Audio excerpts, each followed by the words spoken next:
हुकूमत ने पीटीआई की एहतजाज की कॉल से सख्ती से निपटने का इंदिया दे दिया है।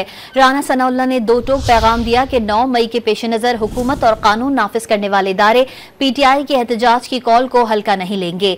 सेनेटर इरफान सिद्दीकी ने रद्द अमल दिया कि पीटीआई के इनकलाब की कॉल का अंजाम भी पहले जैसा होगा।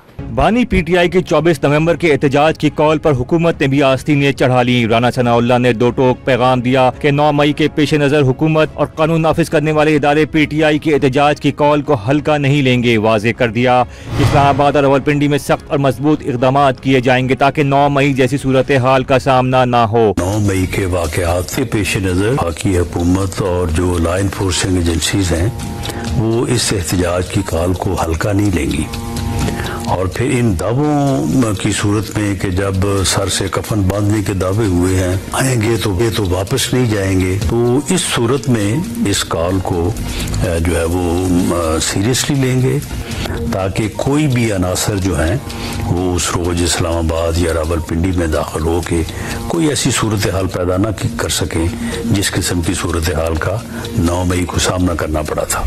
सेनेटर इरफान सिद्दीकी ने दावा किया कि पीटीआई के इनकलाब की कॉल का अंजाम भी पहले जैसा होगा। सवाल किया कि बानी पीटीआई अपने कारकुनों को कौन से मुस्तकबिल के लिए बाहर निकालने का पैगाम दे रहे हैं। सेनेटर तलाल चौधरी ने दावा किया कि पीटीआई का एहतजाज दबाव के बजाय खुद उनके अंदर टूट फूट का बाइस बनेगा। वजीर इत्तलात पंजाब उज़मा बुखारी ने वाज़ेह किया कि पुरअमन एहतजाज की आड़ में विफाक पर चढ़ाई और शरपसंदी फैलाने नहीं दी जाएगी।